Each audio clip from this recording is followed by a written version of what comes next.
what do you think of the skills that people should start to develop in their 20s in general to make them better human beings, more potentially open to success financially, relationship, health-wise? What are 2 or 3 things that everyone should focus on in their 20s? Well, it certainly doesn't hurt to be in good physical condition, so we can walk through it. Stop drinking too much. How do you know if you're drinking too much? You regret what you do when you're drinking. It's interfering with other important goals. It's causing you financial distress. It's getting you in trouble with your friends or your family. It's getting you in trouble with the police.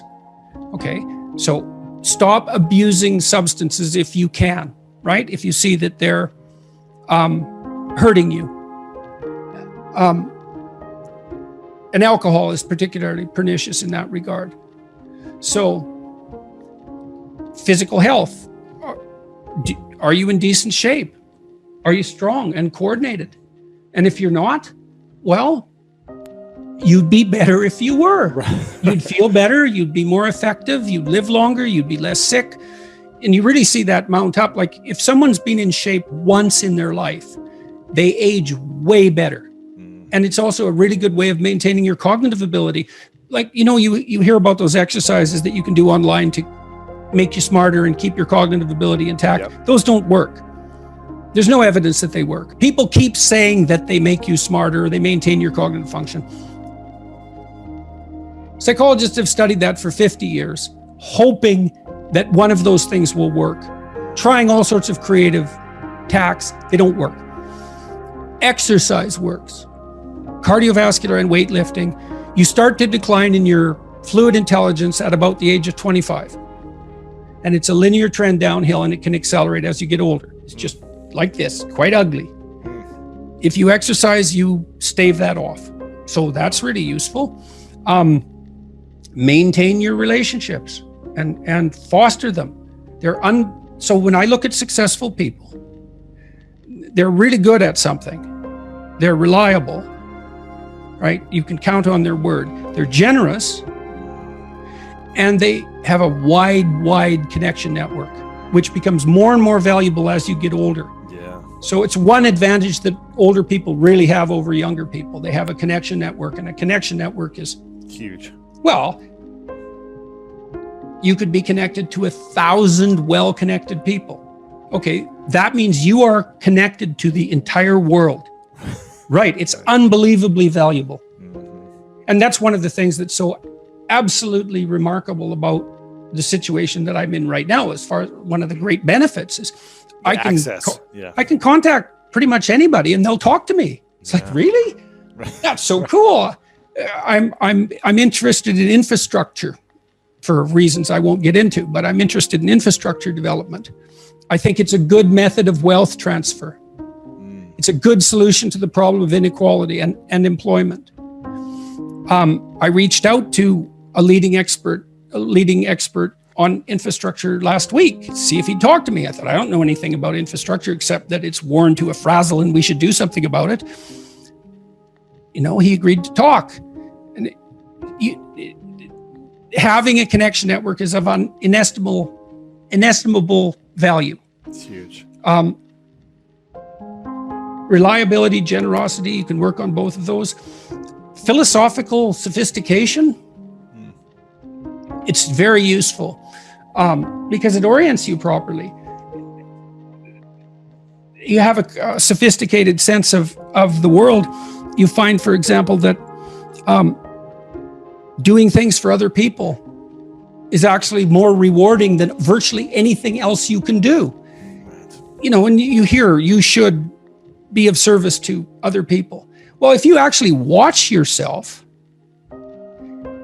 you pay attention to yourself and you do something that helps someone else and it genuinely helps them, I defy you to find another experience that is that satisfying. It's actually quite stunning how satisfying that is.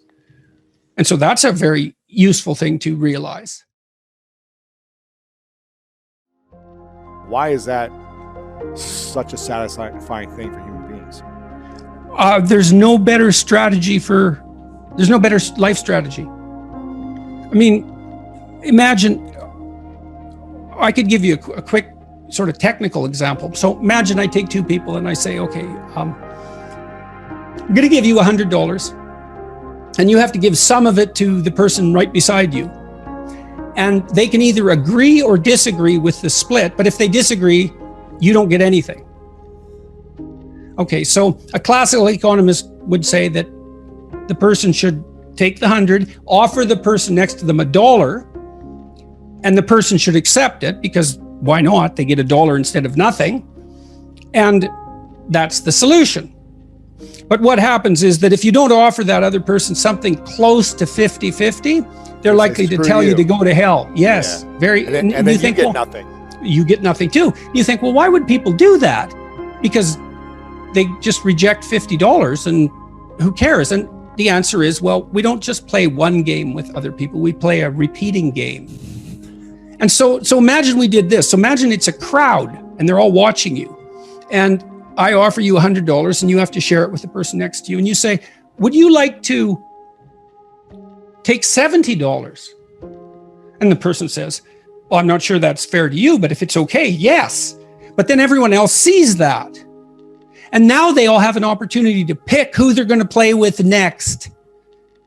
Well, you're not going to get picked last, are you? Remember what you told me? You didn't want to get picked last, right? I did not. Okay, so what you did was you turned yourself into an athlete. A machine. Okay. That was always going to get first. Okay, great. So, but imagine we expand that game. Yes. And we say, you want to be the person that everyone wants to play with. Yep. Well, then all you have in your whole life is invitations to play. Well, how are you going to be that person? Be productive, straightforward, generous. Make everyone else better around you, and they're going to want to play with you. Absolutely. So there you go. And then you get to play. Yeah, exactly. Well, how is that not the best possible deal? It's clearly. See, so the reason, if the ethical argument is put properly, it is by far the most compelling argument. It's like, if you want to have everything you could possibly want and more, then be a good person. The better a person you are, the more likely that is to happen. That doesn't mean that you're completely protected against getting cut off at the knees, but there's no better strategy. That's it. And you can even think about it selfishly, and I talk about this to some degree in Beyond Order. Let's say that you want to be selfish. You think that's the best possible strategy. Why should I care about others? Okay, let's say you should only act in your own best interest. Well, then it's like, well, what's your best interest? Well, what does interest mean and what does you mean? What's in your best interest? Your best interest. 3 mysteries. What's best, what's interest? Okay. Well, there's you, but you aren't just you right now. You're you, and you tomorrow, and you next week, and you next month, and you in 5 years, and you in 10 years, and you when you're a pensioner. You're a community of selves stretched across time. And so if you were enlightened and selfish, you would act in a manner that would benefit that entire community across time. And I don't think that's any different than acting on the best possible part for other people. I think they're the same problem. So I think as soon as human beings discovered the future, we were no longer singular individuals. We're instantly each a community. And then the community ethic prevails. And the community ethic is, I want to win in a way that makes you win. That's the best possible victory. Jocko was telling me when we talked this week, he's this tough character, man. You know, and he could have, and I'm not telling tales out of school here, he could have been a criminal, no problem. And he knows that perfectly well. And I'm not saying, I'm not saying that as a slur on his character, partly because I believe the Nietzschean dictum that a lot of morality is just cowardice. Whatever he might be, he's not a coward. And just because you obey the laws doesn't mean you're moral. Just might mean you're afraid. In any case, so the question is, well, what socialized this brute? Well, he was taught in the Navy SEALs. Yeah. Take care of your team. That's your fundamental purpose. And he noted, and we had a long discussion about this, the successful guys, man, they've got your back. Wow. Right? You know Trust that above them, yeah. all. Yeah, and if you aspire to a leadership position among those brutes, let's say, and you aren't someone they know to have your back, they're not following. You're not going to make it. Yeah. You're not going to make it. And so this is why the discussions of power that are so prevalent in modern culture bother me so much. It's like, you think male hierarchies are predicated on power? You really think that? They are when they've gone rotten.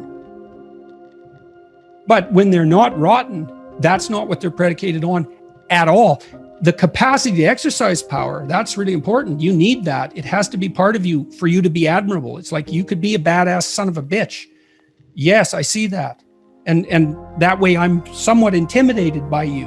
And that's actually a testament to your moral virtue, that you have enough force and power to be intimidating. But then if you can encapsulate that and take that potential for power and harness it to this broader good, well, that's unstoppable.